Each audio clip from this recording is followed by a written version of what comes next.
Hello and welcome. You're listening to the Dungeon Speak podcast, a D&D campaign based on Greek mythology. My name is Todd, and I will be the DM of this adventure, and now the players will say hello themselves.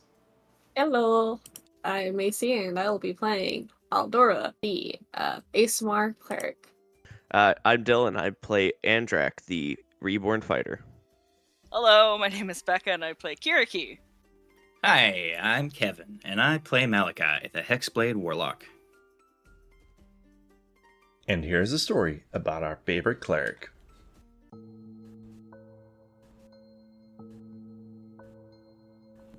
It's been weeks since the events of the Moklosos forest. The swamp, the humidity, and the death. Aldora has been wandering day to day, and moving whichever direction her body felt like. She was trying to make her way back home to the north, but she would have dreams or nightmares about who she met in the Moklosos forest. After she woke up, she would often feel drained. Food was hard to come by, finding small game here or there. There were a couple of abandoned towns that she was able to find some food or water, but never much. Luckily, she had no fights with the demon kind. She was not afraid of them, but she knew that one usually meant many. She would often remember the lady's face, her blue dress, brown hair, and soft voice. She called herself Phoebe. She was nice to Aldora, but she was the enemy of Athena, god to Aldora. She was shown visions of Athena committing a violent crime against a human and deforming her forever. It could have been a trick, though.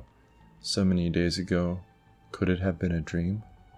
It was a Titan, enemy to the Olympians, and Aldora doesn't know the trickery they may deploy. Worse than that, she took part in the killing of Hercules. He was pompous, rude, and was rumored to have killed his family. He was also a hero and son of Zeus, though. What would happen if Zeus found out? The other Titan, some kind of malformed animal, required blood to be brought back.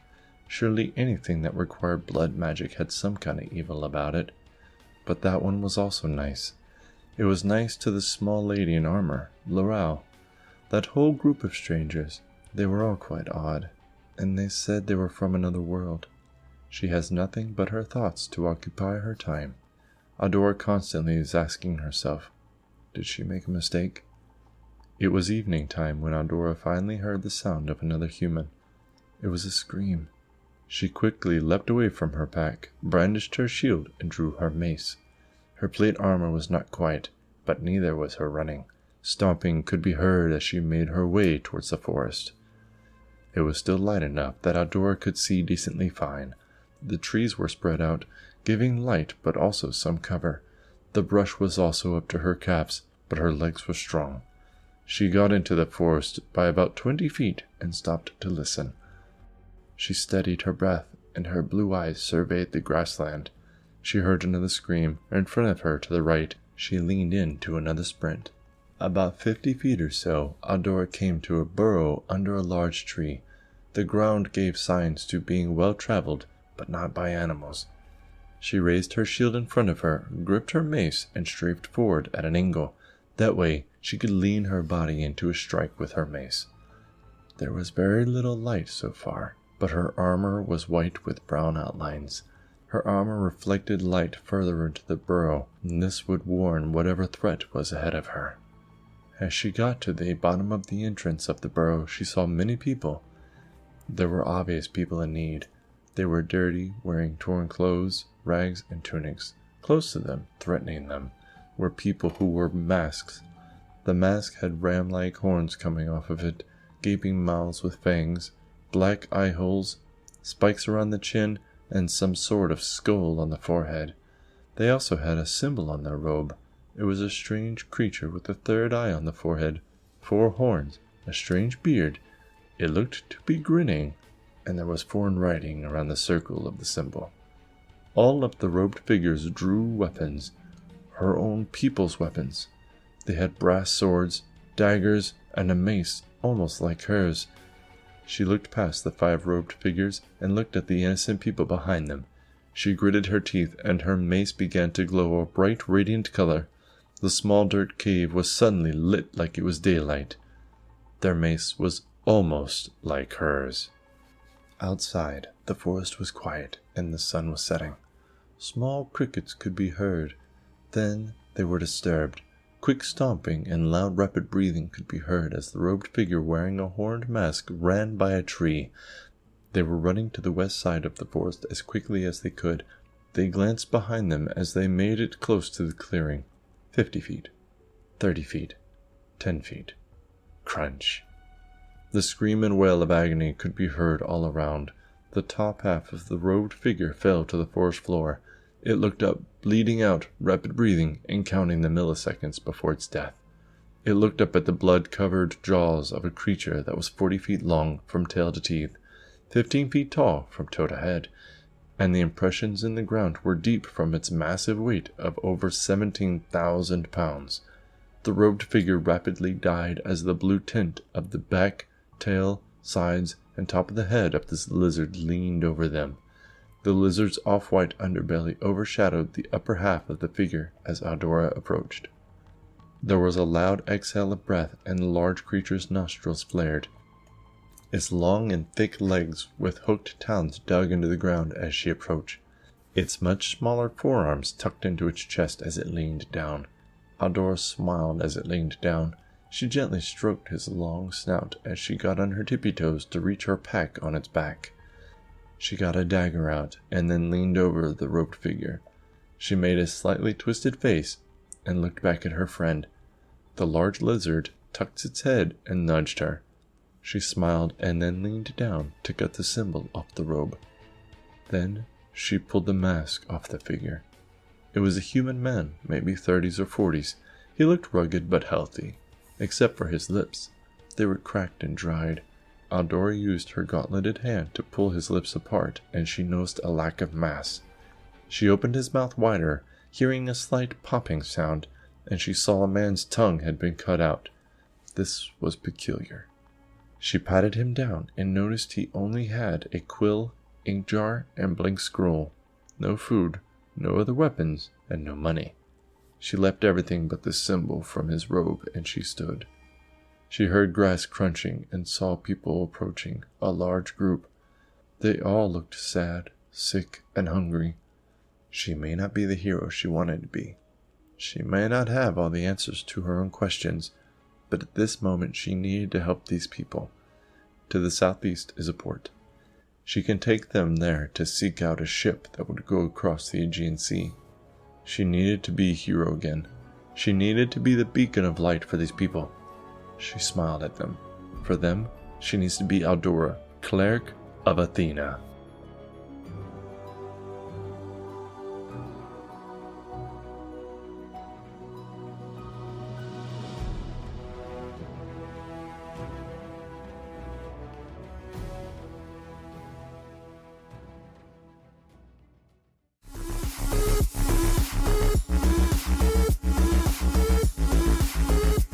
Hi, I'm Macy, and you're listening to the Dungeon Speak podcast. Do, do, do, do.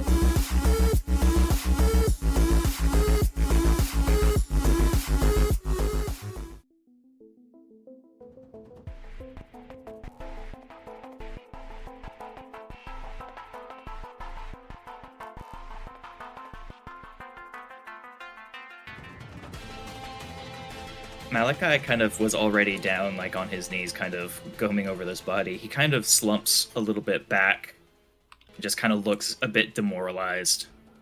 If these demons are fighting gods and not immediately being destroyed, what hope do we even have of doing anything here? We're not gods. That is just information they have on them. Those could be anything from avatars of the gods to champions that look like them. We do not know the full story yet. Do not assume. It is not a good thing to do. Good point. We've already gone this far, so we can't be giving up now. This one died to our hand pretty easily. What matters not. They also have this map, but the geography's wrong. I don't know if they're misinformed or if this is something else, but here, take a look at it and see if you guys can clean anything off that I can't. And he'll pass the map around to everybody so they can take a look as well. You guys see, it has a southern bit of Greece, the islands to the south, And then the Aegean Sea looks almost correct. But there seems to be gaps in the map. Islands missing. And then it does have writing in Abyssal. And then, I don't know if you can zoom in or not, but there are dots purposely drawn on the map with the same ink that was used to write the notes. He'll have to translate the Abyssal, but... Well, actually, does Andrak or Eldora or Kiriki speak Abyssal? Or read it? Nope. Nope. I don't believe she knows Bissell. Andrak speaks common. Alright. So I was waiting for a hard no, but alright. Alright. So, Andrak, I'm going to say that you kind of know just by looking at it and the fact that you guys have a map that you can see at the southern base of Greece, there's a whole bunch of dots. Wait. Abyssal? Yeah. Right? I Yeah. fucking know it! I am 100% leaving that in. I'm sorry. It was adorable, to be honest. No, That was very you're good. exciting. Yes. Yes. I was trying to find my languages, I was like, where the fuck are my languages? And then I On found it at the top top. page. Well, it used to be at the bottom on the older sheets. Alright, so I'm going to let you know that as you look at this, because, it's possible that Malika's not in the mood for reading maps at the moment, but towards the islands at the base, you can see that large island. So above it in Abyssal, it says, do not pass. You can see in the southern bit of Greece, it says, ongoing. And then you can see that clump of dots. And you know that that's about where Sparta is located. Mm-hmm. Above that, you can see dots sporadically through there. And then you can see where Athens would be. There's a whole bunch of dots. And then it seems like there's a dotted trail going to Athens from a little bit north of it. And then going away from it up towards northern Greece.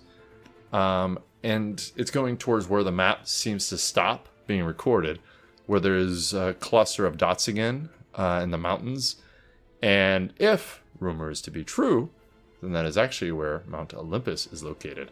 The writing script just north of Delphi says taken. The script kind of around the mountain range where you are by the dots, it says dead. And then there's a small bit of writing to what, if you looked at the map and looked at your map and judged the mountain range, the small bit of writing says breeders in Abyssal. Ooh. And then across the Aegean Sea, there's just notes on what looks like the human army and their stance. And it looks like they're holding the demons back. You can see the dots are almost in a line over there with small clusters here and there, but for the most part, they're lined up and they're being halted at a certain spot. What do you want to do with that information? Eldora will relay the information, pointing out the different locations on the maps and what they say.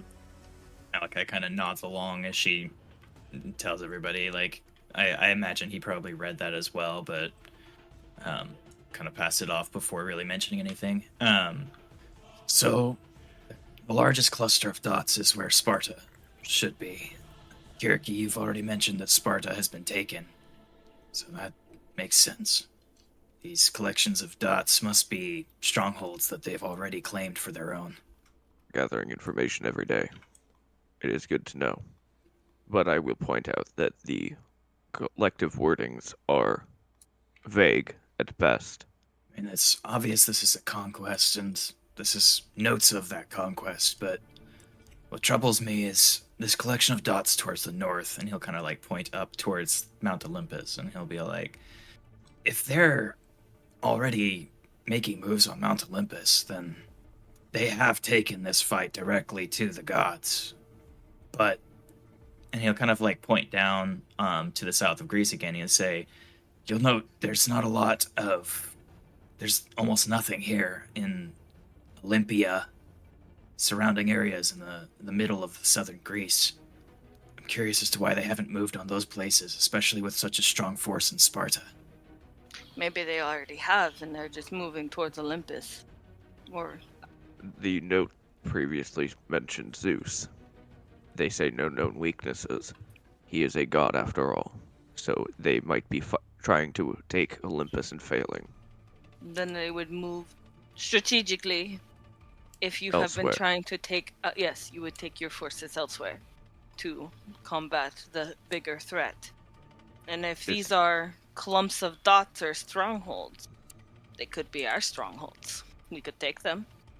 So, Todd, Yo. Malachi has a pretty historical record of being in the military. So, would he be able to glean strategic information from this map at all? Like, is there anything greater he could glean from it in terms of the demons' plan of attacks and stuff like that? I want to say not really, because you don't know what's been taken and what hasn't. Mm-hmm. The only thing that would maybe strike you familiar are the dots that lead in a path towards Mount Olympus from Athens. Like, that's their formation moving. Right. But it's moving straight across the mountains. Like, it's not going around the mountains, it's going straight over it. But you have seen most of them use wings. Yeah. And then the breeder camp, or shit, where it says breeder on the map, breeders. You know what? I have messed up. Hold on. And where it says breeders on the map, it just seems to go over that section also. Malachi is just kind of thinking as he's looking over it. While everyone's looking at the map and thinking about it, have we checked the gold orb out yet? Malachi did a cursory glance at it and then just set it aside because he couldn't figure anything out, but you're free to grab it. I will look at it with my eyes. Okay. I'll roll an Arcana check. Okay. It is a smooth, round, golden ball. Mm-hmm. Perfectly smooth. No ridges, no cracks. 24. Where's the God history? bless America. Good job. It's magical AF. Mm-hmm. This is not a magic that you're familiar with, but at the same time, it is very familiar. So it's not magic that you use specifically, it is divine magic. But this feels familiar because this is magic you've seen used by Hecate. Okay. It's a divine magic. But I don't know what it does, No, ma'am. and I can't identify. But if you sit with it for a little while, because of the rules of D&D 5e, you magically know what it does. Alright, well, Annoying as fuck.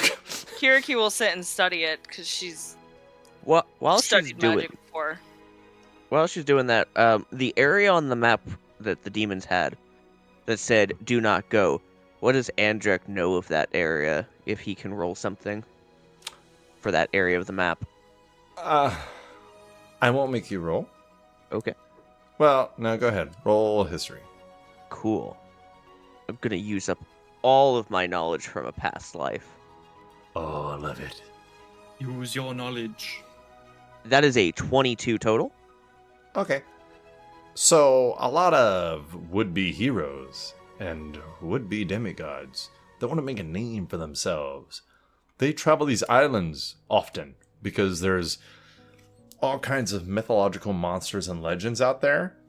Hydras, leviathans, sirens, mermaids, pixies, harpies. I mean, you name it, this cluster of islands has it. And that long one is known for having one of the oldest and largest group and clan of Cyclops known to exist.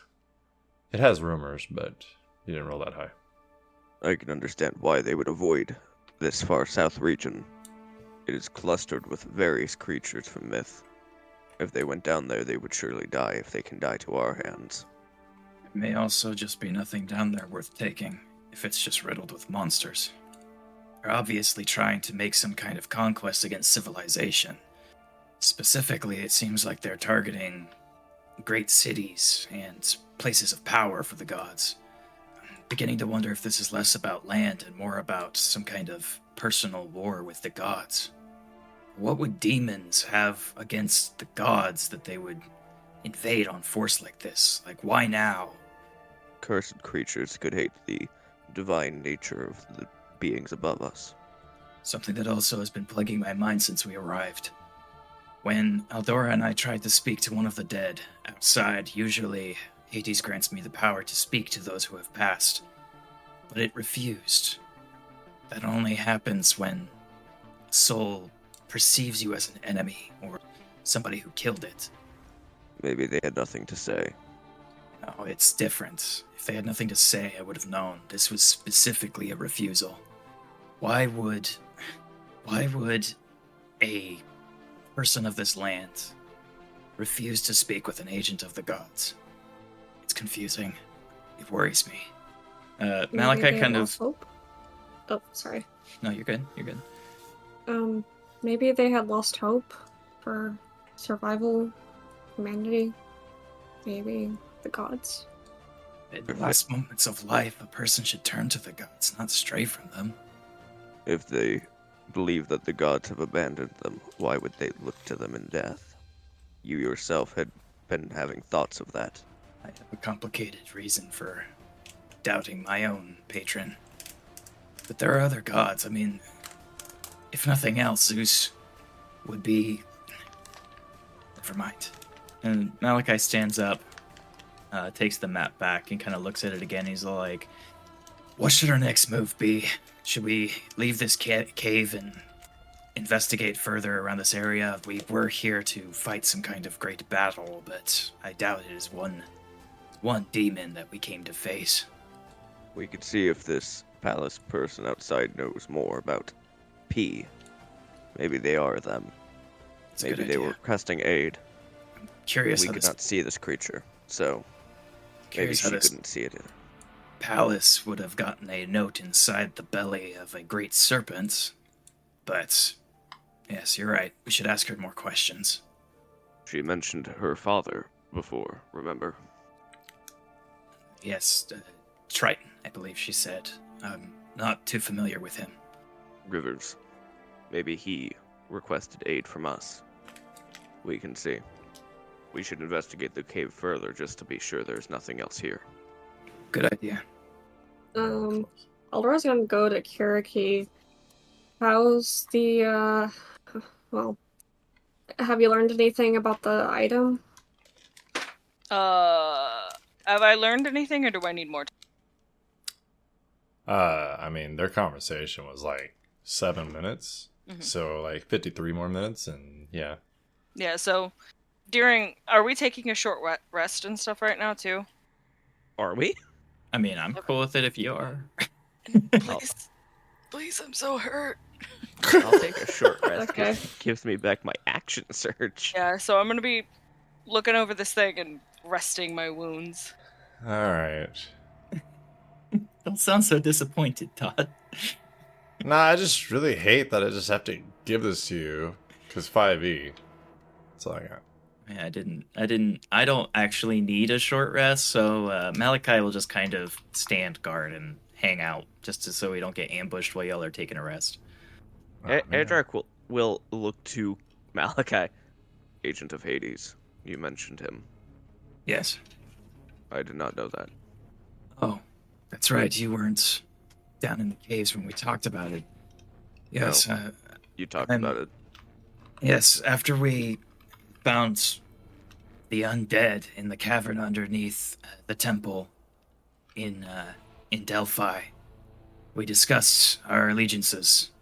I'm pact sworn to Hades. And are It you... seems to run close to you then. I'm very good at my job, usually.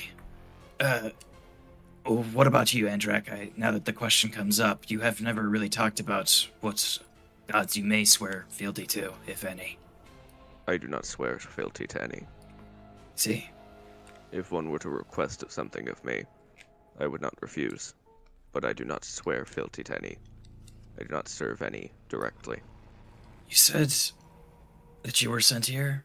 Or am I misremembering? I came here on my own. Interesting. I may have had someone lead some tips to come here, but you guys would not know them. So what is your stake in the conflict of this land? Is it simply a fight that you wish to fight? People cannot fight for themselves sometimes. Not everyone is born with the capabilities. Not everyone grows them. I fight for them.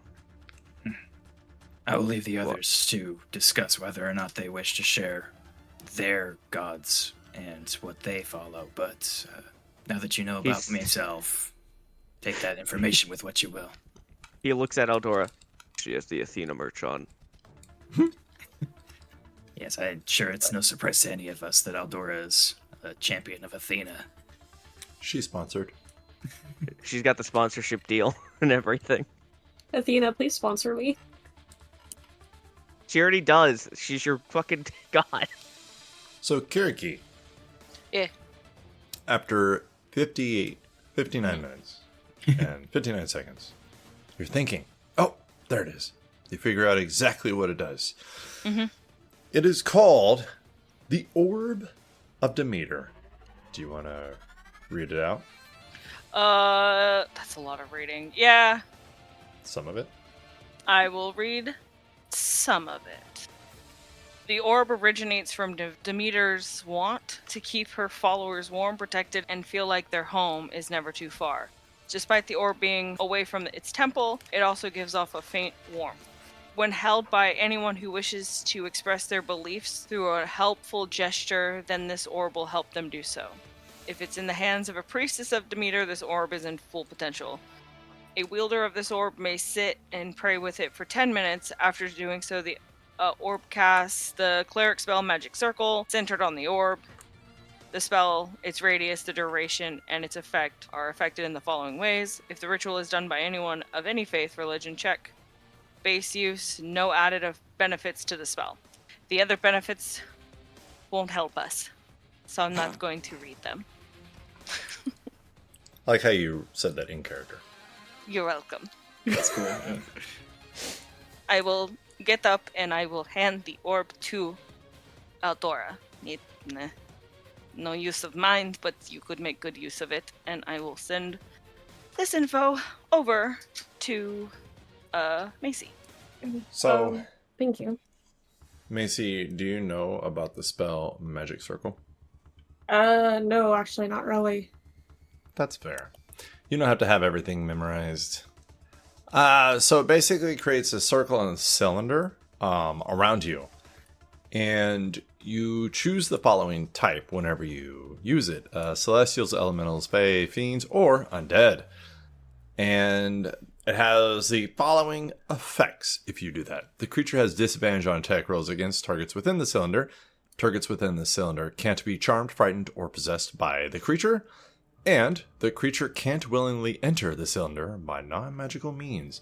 If the creature tries to use a teleport or interplanar travel to do so, it must first succeed on a charisma saving throw.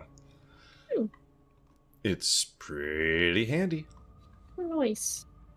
Kiriki's gonna look over at the map again. So she can't read Abyssal, but she's looking over the map, and so we are assuming that these places are bases of operations, correct? With the dot bunches. That is what is assumed, yes. And if they are moving their forces to Olympus, the gods are going to wipe them out. Most likely. Probably. Maybe the gods are toying with them. It is in some of their nature, so probably.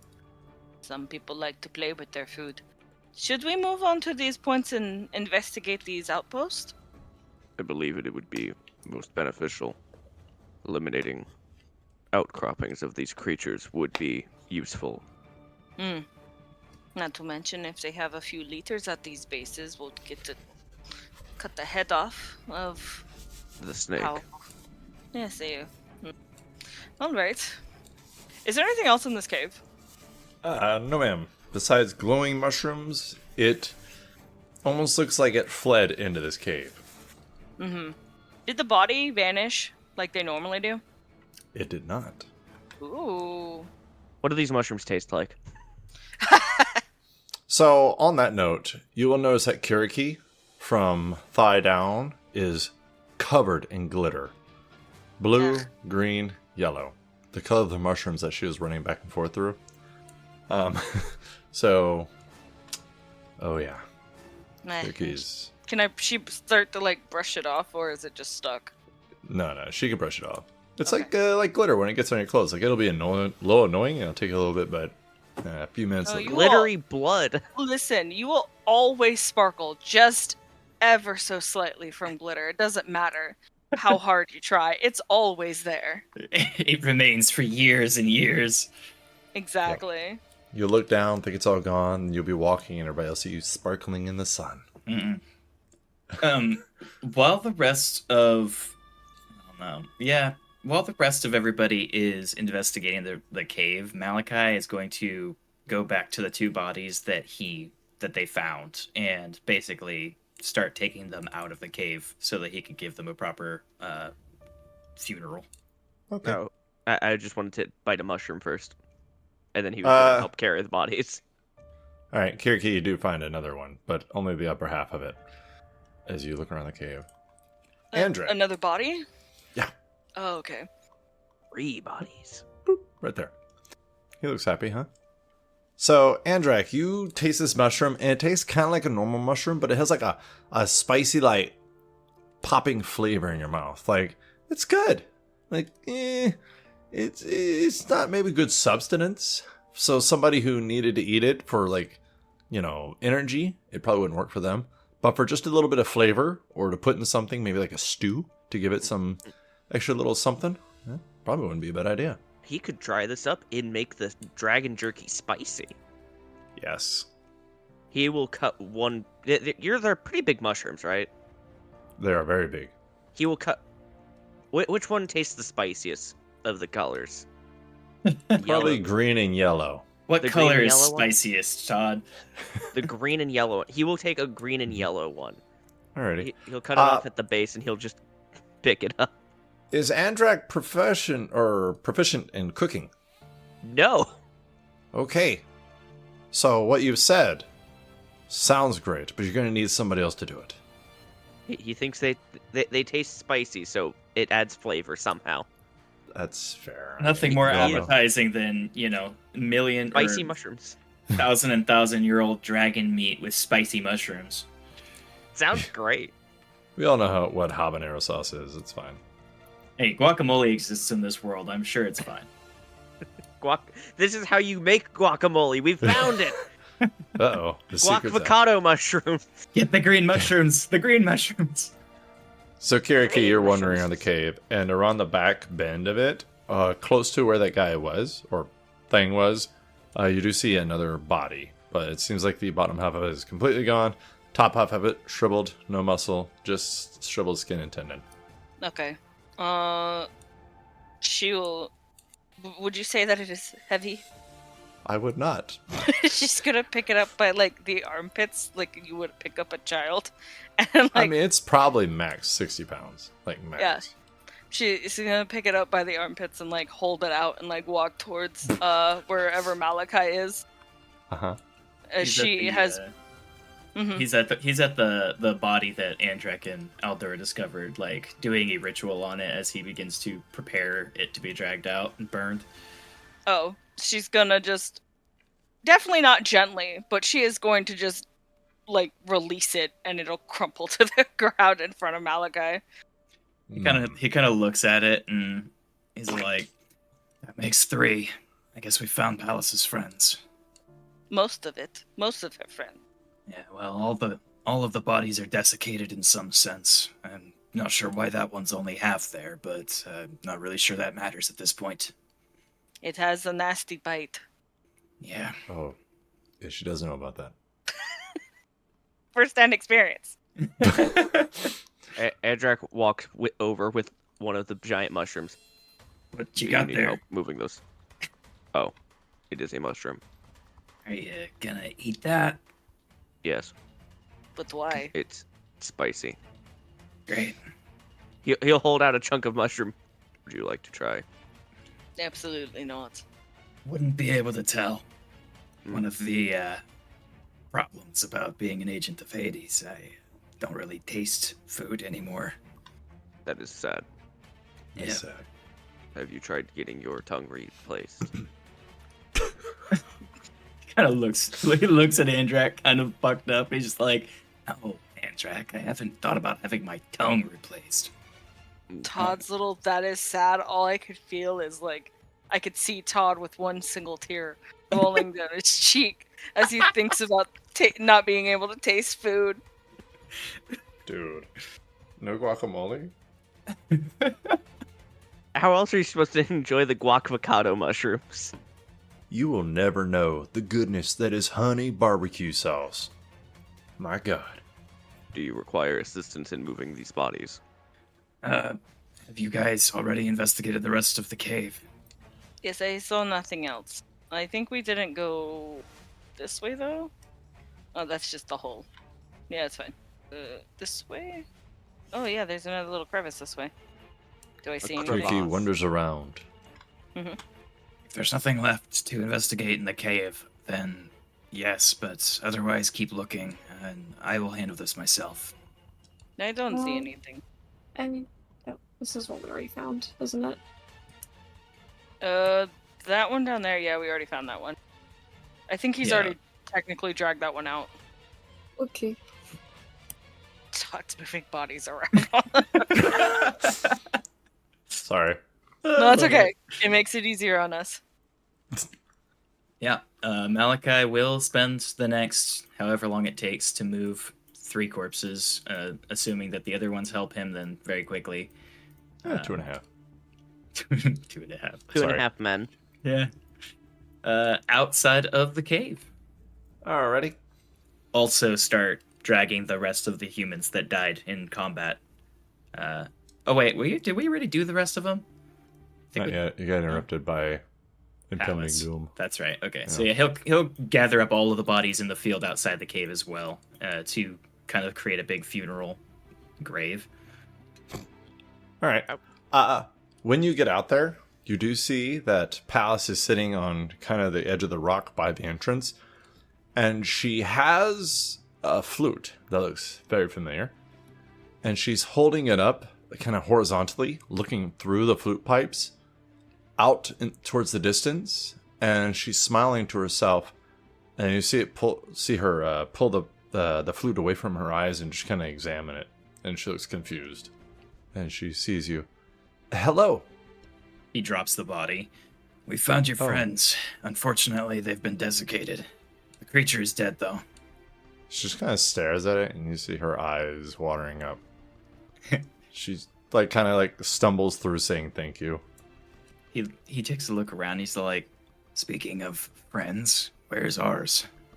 She looks off, kind of like to the south a little bit, like the southwest, and she says, "Your friend had somewhere to be, but she gave me her wood thing.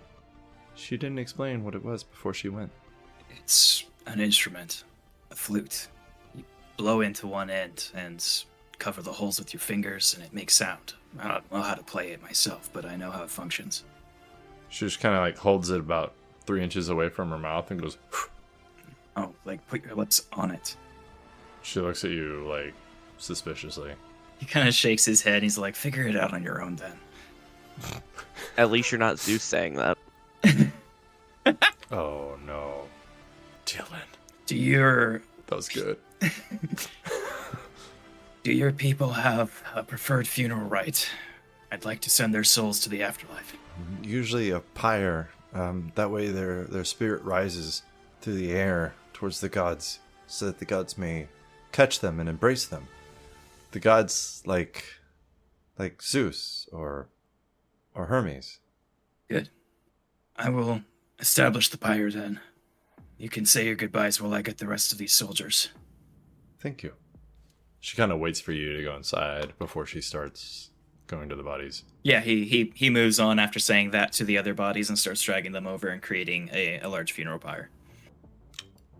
She says she kind of goes in a line from one down the other, and then to the first one, she looks around at everybody, and she says, "It is a beautiful day. but she says it in primordial. Which I speak. Okay. So, what do you say? He just kind of, he doesn't really pay attention to it. Like, it's a beautiful day is not an innocuous statement, so he just kind of lets it slide. Okay. Do you react at all? He kind of raises his eyebrows at her speaking primordial, and kind of like, I think he kind of makes a confused face for a second, and then just shakes his head and moves on. Okay. There's a lot of weird shit has happened. I think a person that looks like her speaking primordial is not really outside of the realms of believability at this point. So she sees that, and she switches to Celestial, and she says, I hope Zeus is watching over us. That one I do not speak. Aldora's gonna walk up to her and she's gonna respond back in Celestial. I would hope so too. I hope all the gods are on their side if they have the time to watch over us. She smiles at you and looks at your shield. Then she just kind of keeps smiling, and she says in Celestial, how long have you worshipped Athena? Honestly, ever since I can remember. She's a great goddess. Aldora will kind of hesitate for a second, but then smile and look at her, and yes, she is. She'll rub the forehead of her friend, and she'll notice your hesitation. Did you know that when Athena was younger and training, she killed her best friend? Aldora's gonna, have a very confused expression, questioning one as to why she's telling her, but also wondering about the entire situation. What do you mean? Why would she kill our friend? She kind of laughs and puts her hand on your shoulder. Well, accidents happen, I guess. Can you help me pray over them? And we'll hope that they have a good afterlife and move towards Hades and a happy place. And she smiles and starts closing her eyes. Aldora's gonna try to shake off with what she had said and join her, but definitely not entirely forgetting. She's just not gonna let it try to affect her at the very moment. That's fair. So you guys hear them talking, and in my head, I think Celestial is almost like a beautiful hymn that just listening to it sounds magical and just a beautiful song, even if you don't know what it's saying. But you guys give the rights to the people, send them on their way. Malachi, do you do any? Yeah, Malachi, when he constructs the pyre with the bodies of the soldiers and stuff, he will, aside from her three friends who she prayed over, he will do basically a rite of sending to, he will mark each of them with a symbol of Hades, and if they don't have any coin on them, he will give each of them a gold coin for the ferryman, and then basically do a quick prayer of passing as he lights the fires. Alrighty. And then as the fires stoke up, he will just kind of, like a person at a bonfire watching, he will just stare deeply into the flames. Andrek would be nearby on one knee with his sword facing the ground, watching. Alright. So this will take pretty much the rest of the day. Do you want to let this go and then take a long rest in the cave and then start fresh in the morning? That's probably a good idea. We know the cave is safe now. Yeah. Alright. So you guys spend the rest of the day in silent sadness. Everybody with their own thoughts, their own ideas, before moving into the cave and going to sleep. And Aldora, you have a very high passive perception, so you will notice that Palace pretty much keeps her eyes on you, for better or worse. Aldora's gonna pretend that she doesn't notice. Is there anything anybody would like to do before you go to bed? And how are you doing watches? If you are doing one. Well, don't we have a person who doesn't sleep? Malachi would actually offer to take watch, because he's not super tired. He kind of writing the feeling of committing to the the funeral processes and stuff has his mind working. He probably wouldn't be able to get very good rest on top of his already probably not very good rest. So he would offer to take watch this night. Edric will actually look at Malachi. If you can cover the first 4 hours of the night, once I am more rested, I can cover the last. That's fair. Yes, let's do that. Pallas will sit next to Malachi. I will stay up with him. 2 eyes are better than one. Malachi will kind of give her a nod. And in that moment, can I do a quick insight check on her? Are you trying to incite that she's flirting with you? Because guess what? She is. I'm just kidding. No. Go ahead and... I think he's just getting kind of a weird vibe from her, and he just wants to see if he can suss out a little bit more. Alrighty. It's not great with insight, but let's hope the dice favors me. It does. Dirty 20. Oh, what do you want to know?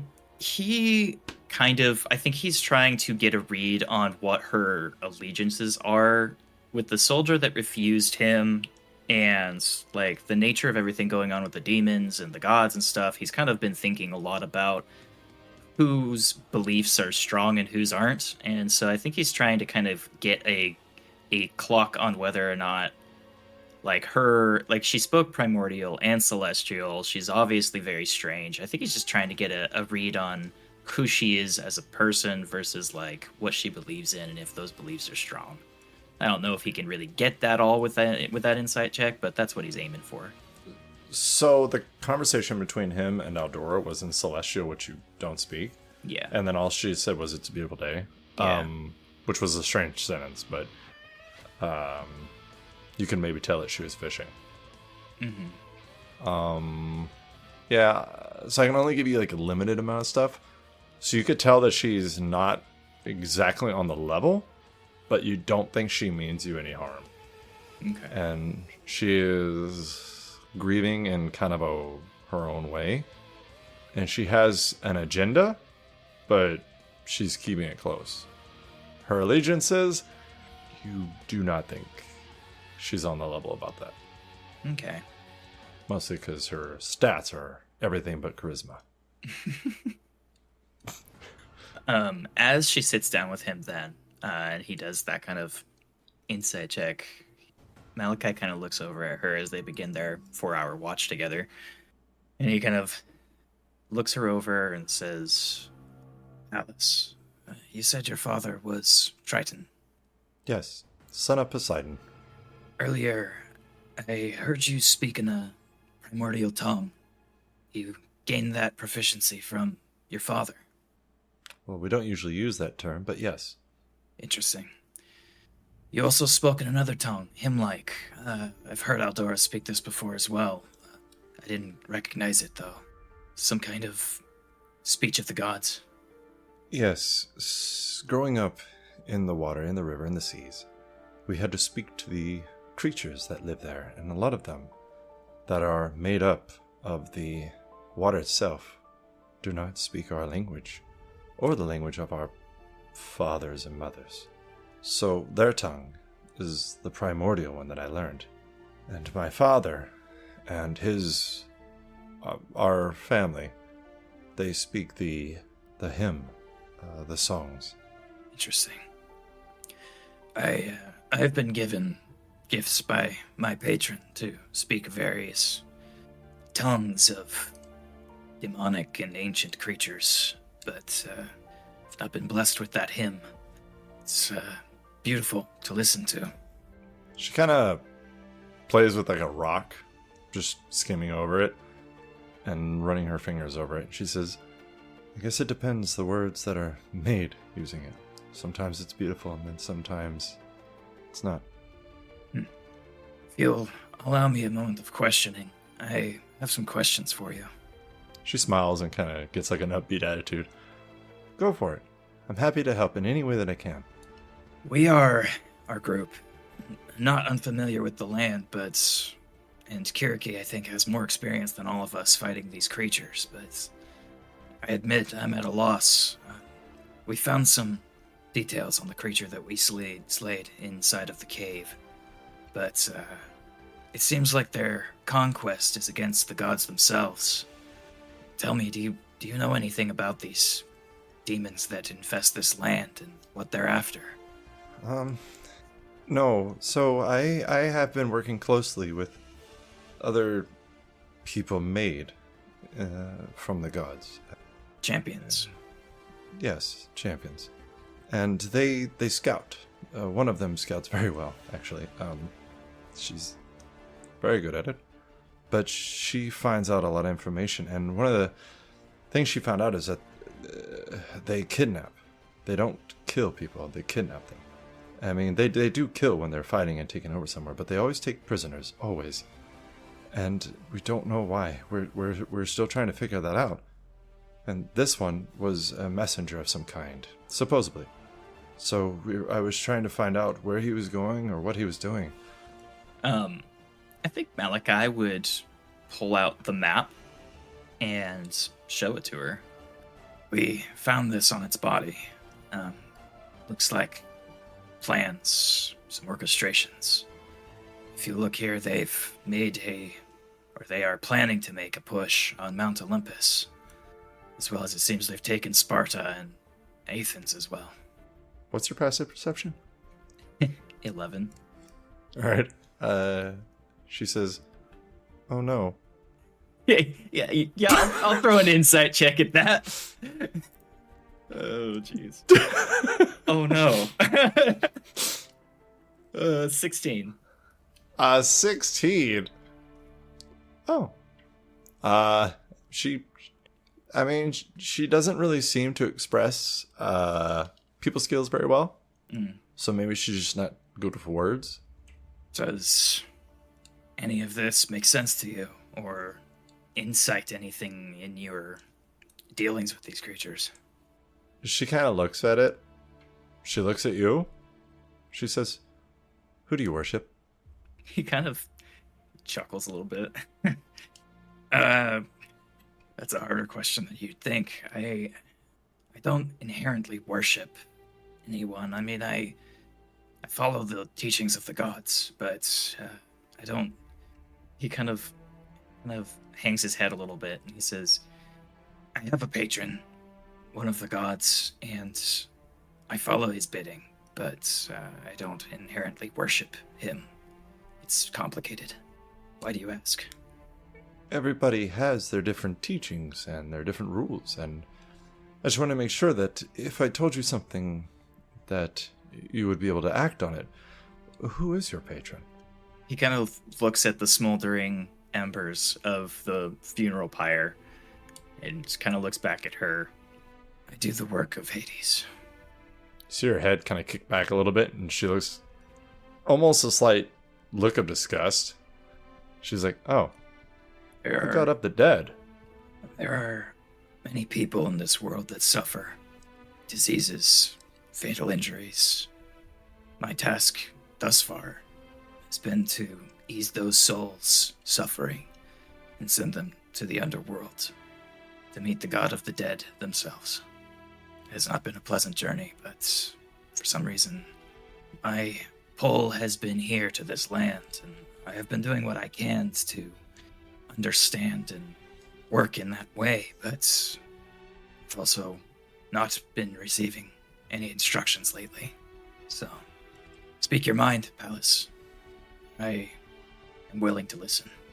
She looks like she's reading you. When she specifically asks this, like, she is not breaking eye contact, and she is looking at your face, and she says, Would saving lives be directly against what your patron wants?" I don't believe so. I've never been instructed to kill a person that is healthy or full. Only ever those suffering or those in self-defense. I do not believe Hades wishes death upon the people. I simply think he wishes to aid those who are already one step in the door, if you understand my meaning. I've had some experience with his dealings. If I was an army and I moved in somewhere and I created a foothold, I would find some way to have more soldiers come in. Usually it's by boat, but they don't have boats. He kind of looks at her with like a puzzled look. What are you insinuating? I don't know, we have to find out how they're getting in. Whether it be the large cities. Interesting, I hadn't really considered that. That's a good point. Demons of this number, they don't just pop up out of nowhere. I have strong reason to believe that Athens is completely destroyed. Have you been there? Nope. And where do you get your strong reason to believe then? My friend. Scout. Yes. And the scouts, they are where? Oh, I don't know. Okay. So your scout has reported that Athens has been destroyed. Yes. My friend. She's been there. My compatriot, Kiriki, has reported that Sparta has also been destroyed. The two most powerful major cities in southern Greece were sacked already. Whenever you say that, Mhm. you see her slightly smile. Ooh. I'm gonna do another insight check on that. Already? Let's see if I can keep this up. Nope, that's a 7. Already. She, again, doesn't seem on the level, but you can't really tell, like, what it is. He kind of crosses his arms and he looks at her and he's like, I get the strongest feeling that you're not telling me something that you really should be. She smiles. My favorite color is green. Okay. Is that supposed to mean something to me? No. The only thing that really means anything is we both want to save lives, right? We want to kill the demons? Allegiances have been made on less. Does anything else really matter? I mean, I suppose not. But I will be keeping my eyes on you if you refuse to share important information. It's not going to sit right with me. Let's just be clear about that. You got it. What's this say? And she kind of points to the map a little bit east of where you guys are. What does that say again? The big one, it says taken. And then the small one, it says breeders. Right. This larger word here is taken.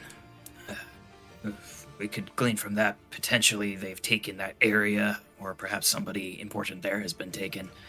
He kind of shows her the other note and he says, this describes what I believe is Apollo on this line here that's been scratched out. It also says taken there.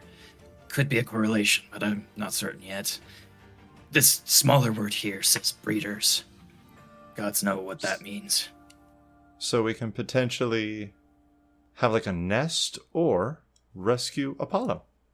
I mean, I'm not sure what we could do that Apollo couldn't himself, but yes, I mean, that is a possibility. If the gods have sent us here to aid them in their battles, then it's very likely that would be a task we should complete. There's also supposed to be some kind of battle around here, and I don't know if this was supposed to be it, but my friend Andrak has a note that was signed by someone who only initialed it, the letter P. That's what brought us here. She just kind of stares at you. Oh. Does that mean anything to you? No? Okay, here we go. Back at it with that insight check. Inside? Even worse, it's a 6. She rolled a 19. Jesus. She just seems... I guess, actually, at this point, she would seem stupid. Because she doesn't seem to know anything. Okay. Well, Never heard of it. Sorry. you at least helped out with understanding potentially where we should be going next. I guess that's something. Do you have a scout amongst you? They could go look while everybody rests. Well, Kiriki manages to stay hidden more than any of us, but I'm not sure how she would feel about being on her own to... Actually, never mind, I'm sure she'd be fine with it. But, we'll ask her in the morning. That's how my friend is. I get that.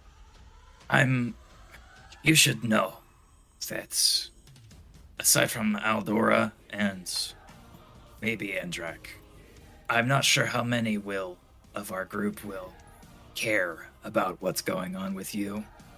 If you have any ulterior plans or quests that you need to fulfill, we've got a very headstrong group here. It's been interesting. She just looks at you very seriously and she says, "My only motive is to save people and kill the demons, and I am perfectly willing to die for that. I promise." He nods his head. Good. That's the resolve we need right now. And he'll tuck away all of his parchments that he showed her and kind of just kick back to fill out the rest of the watch. She's just gonna look around. She hasn't seen a lot of you, and her perception is shit, so it could take her a while. Alright, Andrak, after 4 hours, you wake up. Aldora, you're gonna stay up with Andrak. Alrighty. Because I'm pretty sure she won't be able to sleep very well. Due to that, little situation. I mean, you can sleep 4 hours, stay up 4 hours, go back to sleep 4 hours, and get your long rest. Yeah. It's a mechanic that's worked into the game so that people don't make bad decisions during long rests. Hint, hint. Hint, hint, Andrak. But Dylan knows what's going on. I just can't say Andrak wouldn't do it. Anywho. Malachi goes to, after his watch is up, he goes and he wakes Andrak. And Who is not really asleep, he just sits there. so he'll walk in. No. And he'll be like, "It's your turn. It's very dark Right. outside. Perhaps take somebody who has some eyes that can see. Probably not Garriki. She looks pretty messed up, but maybe Aldora. She can see in the dark. I believe she mentioned something about it. If nothing else, her shield is brighter than a star." I sometimes question your wordings on things. Right. Anyways, do with that what you will, but that's my recommendation. And then Malachi will go and lay down. Get your rest. Yes, with that, if he's being told to, he would walk over and he'd just like hover over Eldora for a second and poke her. Wake up. Poke. Wake up. What do you want? It was What's going on? recommended to have you assist with the watch for as long as you can. Okay. I'm going to go sit near the cave door. You can choose where you watch from. And then he'll just go to near the entrance of a cave, sit crisscross applesauce, and just stare out into the night. As a giant crisscross applesauce. Yep. I was going to have Palace try to sleep in the shadows, but I rolled a natural 2, so she sleeps on top of a mushroom and is lit up, drooling. Gorgeous. Love this. Andrak will chew on the mushroom he took. It's delicious. It's like a pop rock. Andrak takes a mushroom trip. No, he's resistant to poison. It's fine. Yeah, Oh, so you're that's out there way too watching, nice. chewing on this mushroom, and you see this very colorful, unicorn riding a rainbow stand in front of you, and it just looks at you. Hey there, Jack. What are you doing out here? You're not real. This is the 7th time this week you've shown up. Stop it. I'm sorry. I'll see you later. And it gallops off on the rainbow. You're not real. Stop it. I want that to be canon so bad. Aldora witnesses that. He's like, what the just happened? Andrak, you can't tell magical creatures to fuck off. Adora, you saw nothing. Aldora's chilling with Ethan. You will be offered a piece of glowing mushroom. Andrak is biting it like a giant chicken wing. Mushroom. Aldora's gonna just slowly push it back. No, thank you. I'm good. It is spicy. Chomp. What the fuck? Okay. So he will keep his part of the watch for the next 8 hours at least, while eating a giant glowing mushroom, like a normal person. As a normal person does, after 8 hours, nothing happens. It is quiet in kind of an eerie way. Aldora, you've kind of gotten used to it. But Andrak, there's no crickets, there's no animals rustling, nothing. He's not a very talkative person at night, which would be very obvious. For the entire 4 hours Aldora would be up, he does not make a single comment.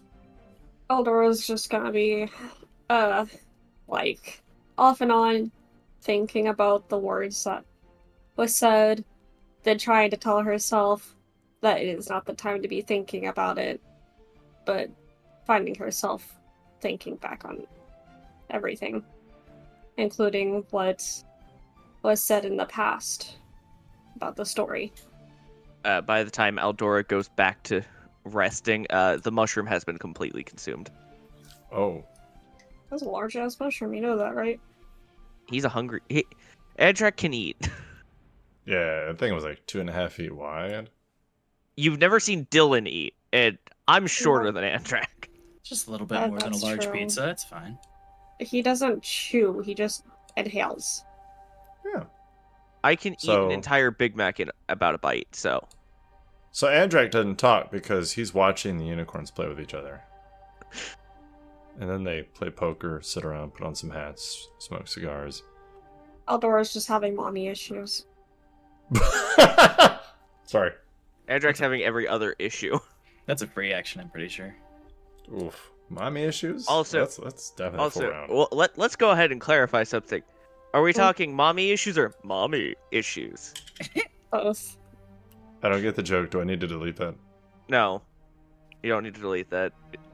Becca, what's the verdict? Damn it, Becca. What kind of HR department are you? Alright, so 4 hours later, Outdora, you kind of start getting tired again. Feel like you go back to sleep. Andrak's just sitting there. He's Maybe playing watching the with his moon go wood up and boat down. a little bit. Outdora, you can go ahead and go back to sleep and finish your long rest. Do you want to wake anybody up so he's not out there in the dark by himself? Just curious.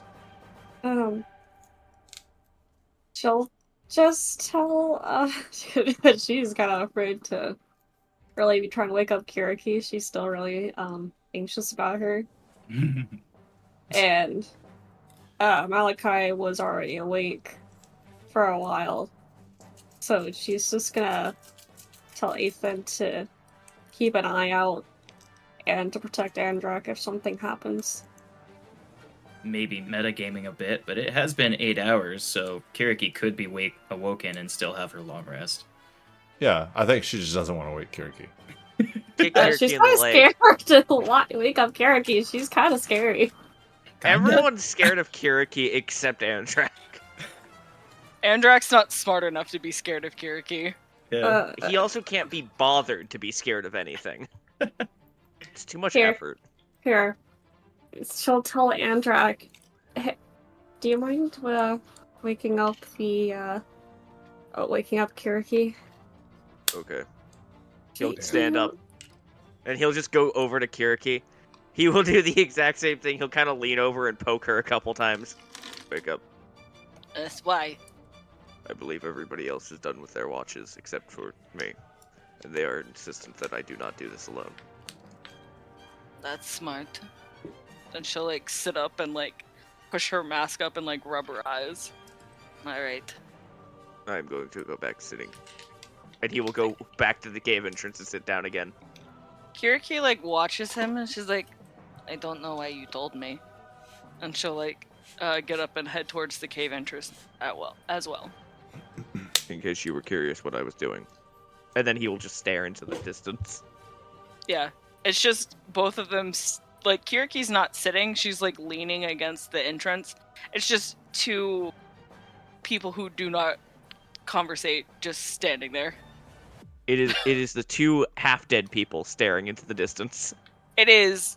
The tension is thick, and they're not even trying. The tension is so palpable and so thick you could cut it with a knife. A butter knife. Perfect. All right. Morning comes. You guys finish your long rest. You see the sun come up. Boom. Everybody who wakes up just witnesses the two of them perfectly still not talking. Malachi comes out between the two of you as like the morning rises. He kind of stretches a little bit and he looks at both of you. Interesting conversations last night. No, didn't think so. He just he moves out into the fields ahead. Sorry. He would be standing outside of the cave, probably like 20 or 30 feet, and he would pull back out the map and the note and just kind of be looking at them. How far outside the cave? I said about 20, 30 feet. Alrighty. He's cross-referencing the demon map and the normal map that they have, trying to find all the differences. Yeah, That's Kiriki's gonna walk up behind you and just, like hover and try to do the same. Just standing, like looking over your shoulder. He kind of catches her in the periphery of his vision and then like holds the map slightly off to the side so that she can look without having to stare so close to him. Andrak would then lean over the two of them because he is taller than both of them. So he doesn't have the problem of having to like lean to the side. He just looks above them. So I was talking with Pallas last night during our watch. She brought up a good point that this place on the map here, marked Breeders, is adjacent to the larger word this is taken. If we look at the note of this demon's, I don't know what you'd like to call it, a chore list or whatever, it's also says taken in reference to this figure that we assume to be Apollo. Pallas mentioned that if we go to this Breeders location, there could be a chance to free some people or deal with a nest, perhaps even save Apollo, if he has been captured by these creatures. It would be a good start, since there was no grand battle here. I'm afraid we may have missed the grand battle here, considering all of the dead that we had to burn last night. Yes. On that If there- note, Go ahead. Aldora, with your retarded passive perception, Hmm. not as retarded as somebody else, but it's close. You actually do see small footprints around the pyre, like in the dirt. They're very, very barely just there, and they are probably about as big as your palm, and they almost look like talons more than human footprints. Hey, guys. There's some footprints here that I don't recognize. Any of you see or hear anything last night? Other than the unicorns. No. What? Unicorns? I'm gonna choose to What? ignore that. They I don't come even know every what that night. is.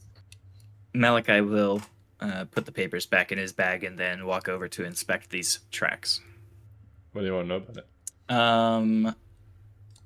I mean, he doesn't really have a lot of experience with demons and, what kind of shapes they are, but I think he would try to figure out if there's a path that they lead to or from. Roll a survival check, or perception, or athletics, because Andrak. I'll do a survival check. Yeah, only a 7. Can I roll Ah. perception? The backflip was a 24. Oh, nice. Good backflip. Anyways, no, these are very small. Don't recognize them. Kiriki, Aldora, do you? That's why Malachi failed. He was too busy being distracted by that sick backflip. Roll a 17 on perception. A 17. Kiriki, do you want to give this a go? Yeah, I'm gonna roll. Well, I feel like you're about to do something that's gonna ruin it. I was gonna roll like history, just in case I've run across anything that might have had feet like this. All right. 19. I'm going to do Aldora first because she's easier. So, Aldora, you can see these footprints now. You're actually looking at them pretty decently well. And they are shallow, so you think it was a small creature and probably light. Given the footprints, you don't think it could have been anything bigger than 4 feet, like at all.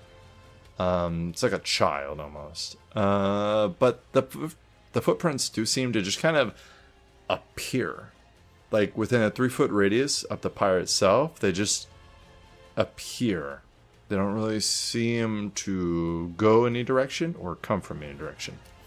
That's strange. Yeah. Kiriki. I am trying to think if you would have ran into this creature. Roll a percentile, please. 48. I'm sorry, you lost.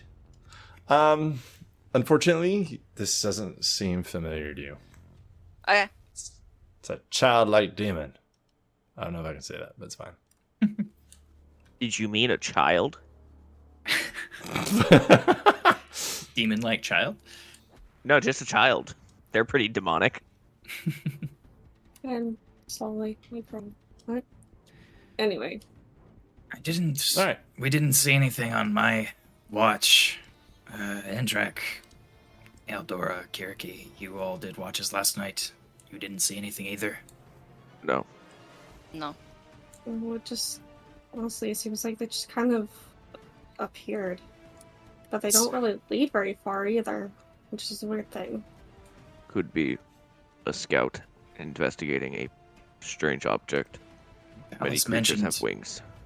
Alice mentioned something of note last night that I hadn't considered before, but she brought up the idea that these creatures are coming from somewhere, and we're not sure how they're getting here. Kiriki, I believe you have the most experience with these demons. Do you know if they're capable of just arriving at locations like this? I mean, teleporting is a thing. I don't know. Do I have experience with demons just teleporting? I feel like we need to go through your backstory very deeply sometime. Roll a percentile.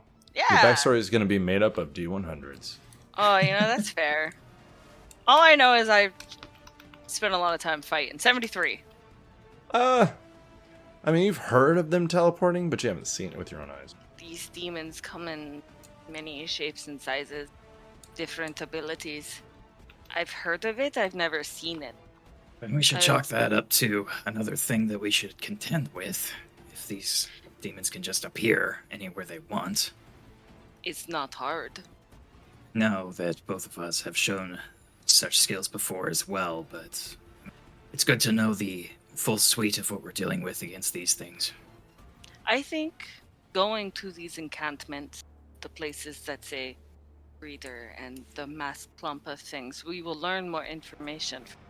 Because even just killing this scout here gave us something. I agree. Because Becca has terrible memory. Was this the place that we Right. were told to go from the scroll in in Delphine's belly? Where you're at right now, or Or do we still Yes. need to travel further? Or this was it? you think this is it? Mm-hmm. But the place on the map is half a day at best. I mean, if we're all in agreement, I say we head toward this place that says breeders. Or it is, could be bringing more here, creating more. I agree. Yeah. Nothing else. We can dispatch a hive of these creatures and do our small part. Mm-hmm. I think we should be extra careful when we get there, though. I We agree. do not know It's a what there would be. breeder camp. You definitely want to wear protection. Do not talk to me in that tone. Sorry. We will perform the condom maneuver. No! D6 That's a or a feat. D8? It's a D69. Oof. Very well, then it's decided. Malachi's gonna look around and make sure that Palace woke up and is with them. Yeah, she's just kind of listening, Okay. smiling. Then I guess we'll plot our course towards the breeders. Will you be joining us, Palace? I would love to go and help, if that's okay. I do not care. I am fine with your assistance. He looks to Kiriki, who has been a bit more anti-people, so he'll see if she's going to accept the wet lady. Oh no. That's a word. Kiriki would look her over. Does she look like she can fight? Because last we came across her when she was getting her ass kicked, so I need to make a better I guess I just want to point out you got knocked the fuck out. that's fair. I took like 100 damage though. And Before you judge, poor Palace.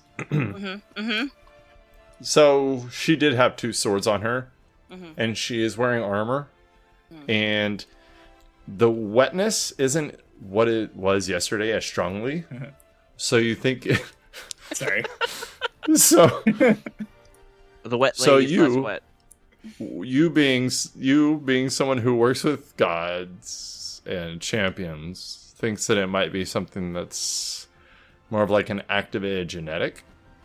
So it wouldn't surprise you if she had latent abilities, I have no especially if problem. she's the direct daughter of a god. I have no problem as long as she can hold her own. You are not the first demigod I have traveled with. She smiles. I won't be the last. This is gonna be fun. We'll be good. He doesn't know what anybody else's deal is. He doesn't know if anybody else is one. So, I don't think anybody else Everybody's knows if one. they're one either. Yeah, right. Depends on your definition of demigod, I guess. 95% chance that you're a son of Zeus. oh no! Damn it. Uh-oh. That's the whole Andrew party. suddenly starts throwing lightning bolts. Like what? What? Not again. Lightning bolt, lightning bolt. This never happens, I promise. No! Then we should be on our way. Is the lizard ready? Yeah? Okay. He waits for a second, then he just starts walking. Like Yeah, Aldora follows and Athan leans down a little bit for you. You can see a little black blood on his teeth. the fuck? It looks like he was taking care of some stuff during the night. Ethan, what'd you do last night? Why do you have blood on your teeth? He looks at you and makes eye contact, and he says,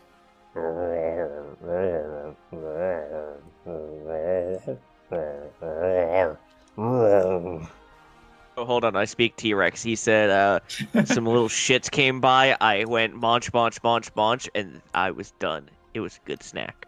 Does that sound about right? But I now vanish. he does not answer you.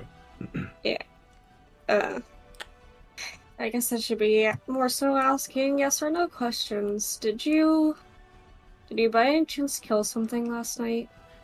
Do you want to roll an intelligence check for Yep. Athan? Yeah. Oh shit. That's not gonna go well. Did you just read his intelligence? Yeah. Yeah. 8. Good An God. 8. That poor boy has a -4 to his intelligence. Yeah. Aw. He has big head and little arms. Athan just kind of looks at you and then nudges against you. I can't be upset. She's gonna hug Ethan and then hop on. I don't know what you killed or what happened, but I'm glad you're okay. The good news is, if it killed something, then it didn't get to us, so he did his job. I mean, yeah, you're right. If the blood is black, it was probably a demon, so you might want to check his health later. I don't think that's good for them. I do not know how that would work with a creature like that. I'm no lizard anatomy expert, so Are we going? Sure. we're walk talking. Yeah. So it's we still have kind of morning. walkie-talkies? It's still kind of morning time. Probably 8 o'clock at best by the time you leave. And you would get there in about 8 hours. So you would get there by 4 p.m. But you read the map. You know how far it is. Tell me how far away you want to stop. Dismount the large lizard. And then either sneak up or cast Arcane Eye and use it to scout.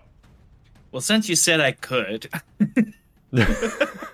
Andrek casts Arcane Eye to scout. And then All he right. remembers he's not a spellcaster and it fails. Andrek says Arcane Eye out loud and nothing happens. He takes his sword and he throws it into the fucking area It's like we're looking while really screaming, distracted Arcane now. Eye! And Jack LARPs a wizard.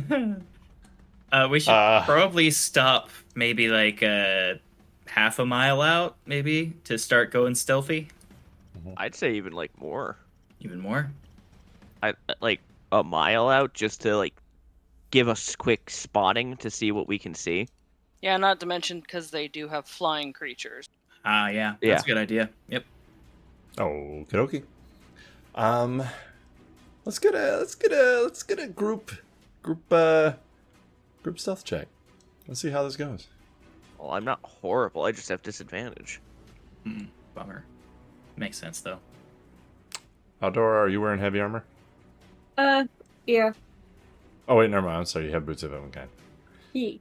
How'd Ethan do? Limzard. I still need to do that, but I mean, that ain't gonna go very well. Limzard. Is he secretly that dinosaur from Jurassic World that can go invisible? That shit was cool though. That shit was cool. Dinosaurs. The Dominus Rex. Oh, fuck, somebody did better than me. That's bad when you do worse than a T-Rex. I know. That's what I was thinking. He ripples water and you're like walking around going, wee! I'm high in the air! Hey guys, All right, are we I'm sorry. supposed to be talking quietly? Guys, are we stealthing? Alright guys, how did y'all do? Malachi got a 19. Nice. Girki got a 16.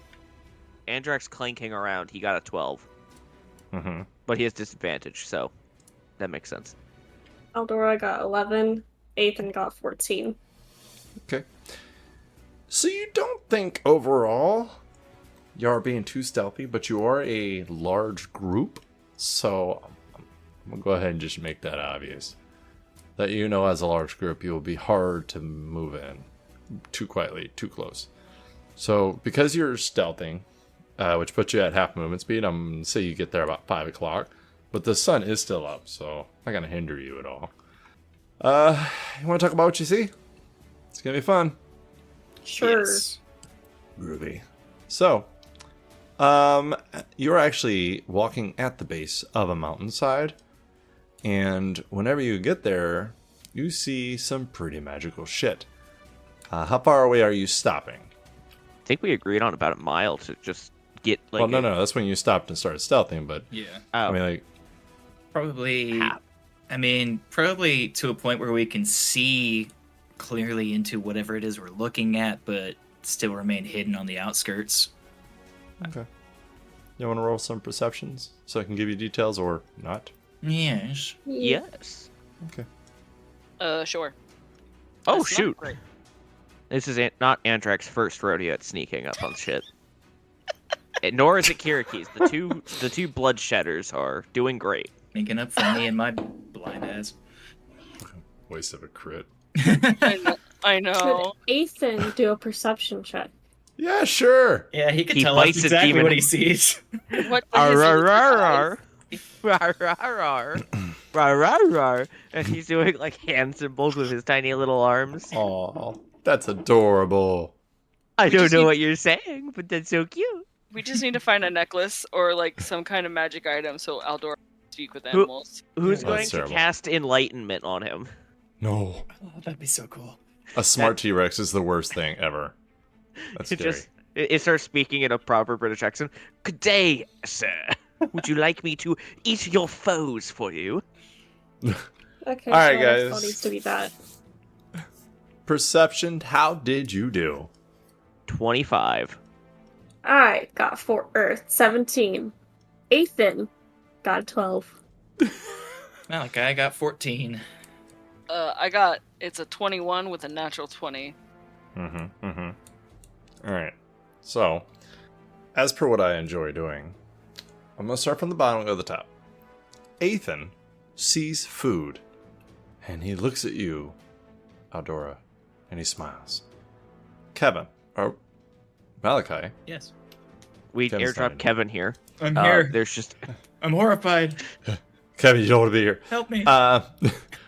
Malachi, you see a large encampment with many demons kind of spread out, except for towards the actual mountain itself, where it seems like there's a hill of some kind. There's a few trees here and there. You see a building maybe, and then like some kind of structures in the distance. And there seems to be a large ditch, but you can't really see what's in it. Aldora, you do see what's in the ditch. You see piles and hundreds, maybe even thousands. You see bones. You see body parts dismembered, destroyed, ravaged. Human remains, animal remains, other demon remains. Just a mix of all of it. And then next to it, you see a pile of sandals. It looks almost 10 feet high. It is just sandals. A huge pile of sandals. And I'm going to let you kind of mull over that. Think of that what you will. Kiriki, you see a few things that piss you off. So going a little bit from like the left to the right, you see what looks almost like a mouth of a cave, and then a naturally formed almost ramp that comes from the mouth of a cave down to the ground level. And then past that, it almost looks like there's some type of arena. Like you see blood on the ground, and you can see logs that almost make like a palisade pointing inwards, and there's a staircase on one side leading into it, and then there's some kind of platform or observing deck on the other side of it. And there's a small, well, I say small, but it's like small compared to the creatures inside. There's a round cage almost, and you are sure there are creatures in there fighting each other or snapping at each other, growling at each other. And you can almost hear that shit from here. And you definitely see 2 hydras in there, crammed in there with other creatures. To the right of that, a few dozen feet away, maybe, you see a cage, and you do see people in it, but you can't really tell anything about them. Between them and a crumpled building, you see a smaller cage, and you think you see movement in it, but you can't really tell anything about it. It does look like there's a group of demons around that. There's a building that's falling apart a little bit to the right of that, kind of making a circle. I mean, it's technically east, but I'm going from the left to the right in a circle of what you see. And inside this crumpled building, you see women. And this is close to you. Like, not like close, like you can say, hey, and they'll hear you. But, you know, a few feet, 100 feet away versus everything else being like 1,000 feet away. You see, you can tell from here that it is nothing but women. And there's a bonfire in this crumpled old building where there's only like one corner of wall. But it's a lot of women just in there by themselves. They look hungry and starved. You see a few of them that you're not sure if they're sleeping, but it's daytime still. They're not moving. You see the trench a little bit east of that, to the right of your vision, that I mentioned before. And then a little bit to the left of the building, like you've seen some demons sporadically here and there, but to the left of it, between this naturally formed ramp coming from the mountains and this ruined building, you see a large pile of demons. And these ones are like small and white, and they almost have like a leathery looking texture to them. And it looks like they're all just sleeping on each other, on top of each other in this giant pile. So, Andrak, oh, are you ready for the juice? What flavor? Oh, it's not the good one. It's orange juice. Alright, so the demons that are roaming around here, there's 2 different obvious kinds. There is, like, you saw the little 2-arm with the smaller 2 arms when you first got off the boat and you met Aldora. So there's some that almost resemble that, except for they look a little bit bigger. And the 2 arms that are at the bottom have like a purple glow about them. So you think that those ones are maybe like the leveled up version. You see these little white, kind of leathery skinned creatures that are roaming around. The ones that are not sleeping look like they're on fire. Like they have some kind of natural fire around their skin. And you can see that there's women in that ruined building. There's men in the cage. To the west, shit, I have my directions wrong. To the east of them, there are men in that the cage. You think there's probably 40 to 50 of them stuffed in this thing, and it can't be bigger than like 30 by 20 feet. And the ruined building and the cage is about 100 feet apart. So in between them, the one that the demons are around, and then there's a couple of demons looking in on the cage of men, but they're just kind of looking at them, and there's a small bonfire outside the cage. There's a cage in between the building and the cage with the men, and there's a bonfire outside that one too, to keep the humans warm, you think. But inside there is a small haystack with a makeshift cot, and you can see there is a woman and a man, and they're roughly 10 feet apart, and the demons are just staring at them. And they are in there by themselves. And inside the Hydra cage, you see a few things that you never thought you'd see, but there's a reason that she saw them kind of going at each other a little bit. You see 2 Hydras, a Minotaur, a Griffin, a fully grown Griffin. Can you roll a history check for me real quick? I sure can. We're going to go with the lesser known creatures. 17. Alrighty. There's a... Huh? I'll roll it. Total of 19. I'll use one of my uses of knowledge from past life. Oh, He knows not a quite a bit terrible about idea. mythological creatures. He had to deal with some. This one's pretty... These are pretty mythological as fuck. So one of them that's in there is what's called a manticore. You can see it's... it has, like, the wings of, like, the she-serpent lady, the body of a lion, and it almost has, like, a human head. And it has these spikes on its tail. And then you see a, like, half woman, half bird flying around this circled cage, and that is called a harpy. And you do see red talons, so it has had something in its grip before. Probably one of these. And let's see. After watching for a little bit, because Andrek doesn't let his eyes stray, and he's patient, and that's why he did so good on his roll. You see a very large creature, because I guess y'all still don't know these called demons, but you see a very large creature step out to the very top of this kind of ramp area, and this thing has makeshift armor on. Looks like it's pieces instead of like one piece, and looking at it, it's probably over 20 feet tall, 4 feet wide. Its legs are like tree trunks, and its head kind of is hunkered down to where it comes out of its almost upper chest instead of having a neck, like a lizard almost. It has these spikes that come up over its spine to the top of its head, and these horns that grow parallel to its skull, back and down to its throat like a ram. And it has 6 glowing blue eyes. And it just goes out there and stands and does this giant roar. And you see all these demons stop and stare. And then you see 2 of them near the cage with the man and the woman in it. You see they start fighting each other until one of them eventually bites the throat of the other one. And it falls to the ground and it stops moving and its fire goes out. And then the one who didn't die starts dragging its corpse up the ramp to the large one. I think this is a good place to let y'all think about what you've seen. And I think we're going to dive into this shit next week. Oh